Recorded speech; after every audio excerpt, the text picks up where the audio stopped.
नमस्कार साथियों, जैसे कि आपने जो ये थंबनेल है, थंबनेल देख ही लिया होगा। मासिक वेतन बिल कैसे बनाएं, ये बेसिक जो चीज़ है उस पर मैंने ये वीडियो बना रखी है मंथली पे प्रोसेस की। और इसमें जो इनकम टैक्स डिडक्शन है मार्च, उसको भी दिखा रखा है। और फरवरी और मार्च की पे कैसे बनाते हैं उस पर मैंने अलग से एक वीडियो बना रखी है कि इनकम टैक्स डिडक्शन कैसे किया जाता है।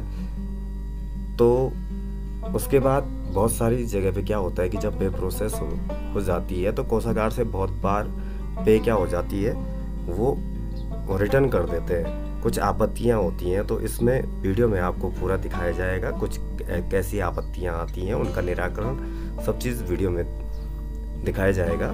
तो जो भी नवयुक्त कर्मचारी हैं चैनल पर वो ज़रूर विजिट करें और लाइक शेयर सब्सक्राइब के साथ बेल आइकन दबाना ना भूलें।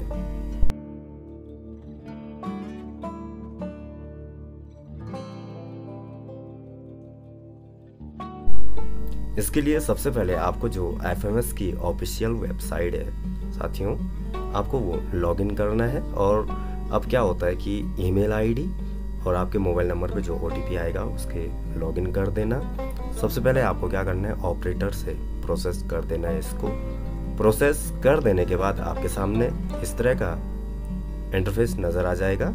तो अभी फ़िलहाल हम मार्च मंथ की जो पे है उसको प्रोसेस करने जा रहे हैं। तो आपको पेरोल में जाना है और सबसे पहले आपको क्या करना है, यहाँ पर डाटा में जाकर बल्क ट्रांजैक्शन को क्लिक कर देना है। यहाँ पे जो आपको दिख रहा है टेम्पररी पेमेंट, इस पे क्लिक करके और आपको परमानेंट डिडक्शन जो चौथा वाला ऑप्शन है इस पे क्लिक कर देना है। देन आपको जहाँ पे ये जीपीएफ लिखा है इसको आपको इनकम टैक्स सेलेक्ट कर देना है। देन आपके सामने एम्प्लॉय कोड नेम, तो आपको क्या करना है, एम्प्लॉय कोड पे एम्प्लॉय कोड एंटर कर देना है। देन वहाँ पे जो भी उनका डेजिग्नेशन होगा और यहाँ पे जितने भी अमाउंट उनसे पूछ लेना, आप जितने लोगों की कटौती करनी हो।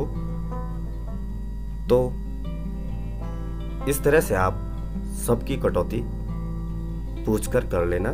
देन इसको सेव कर देना है। इसके बाद जो नॉर्मली पे प्रोसेस होती है और महीने भी मार्च को छोड़ के जो नॉर्मली होती है, तो आपको क्या करना है कि उसी तरह से पे प्रोसेस करनी है नॉर्मली। तो सबसे पहले आपने इस तरह से स्कीम, ऑफिस, ये सब सेलेक्ट करने के बाद प्रोसेस कर देना है। देन ये प्रोसेस हो जाने के बाद प्रिंट इनर शीट पे आपको क्लिक कर देना है। ये आप नॉर्मली पे प्रोसेस के टाइम भी कर सकते हो।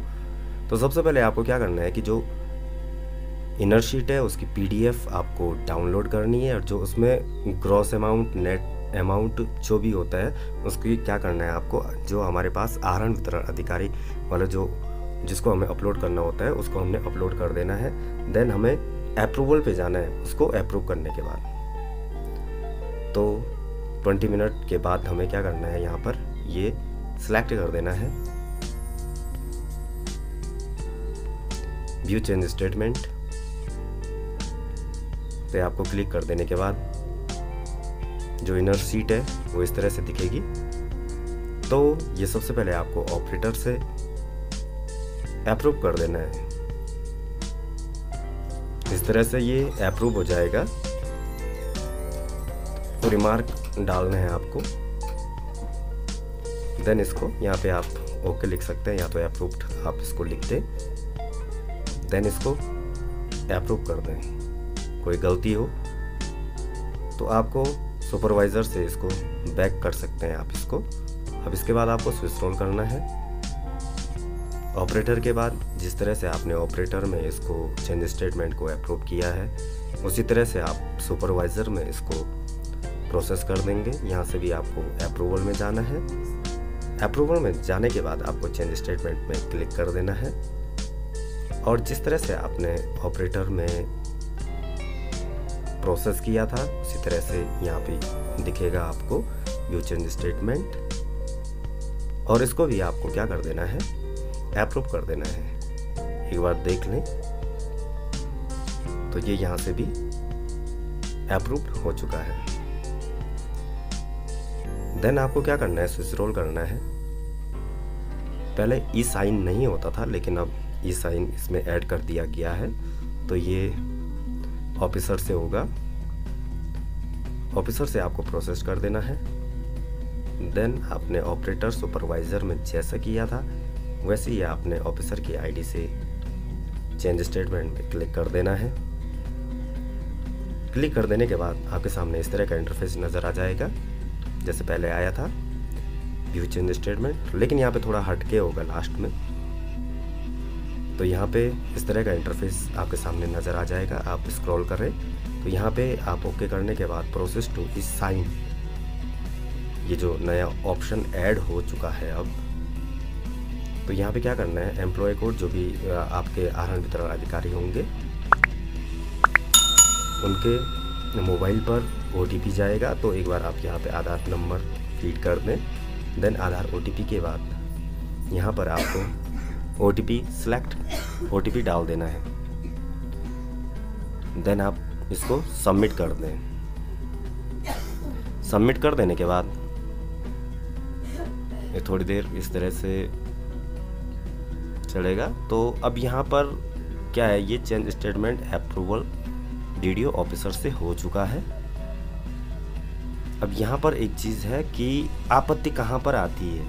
यहाँ पर देखा होगा आपने बहुत सारे उसमें अप्रूव और फॉरवर्ड आता है, जबकि यहाँ पर क्या आना चाहिए था, फॉरवर्ड टू ट्रेजरी। तो जबकि ये ट्रेजरी जा चुका है, तो यहाँ पर आपत्ति क्या लगती है कि जो ई साइन होते हैं वो पूरे नहीं दिखते हैं। अभी मैं आपको दिखाऊंगा वीडियो में।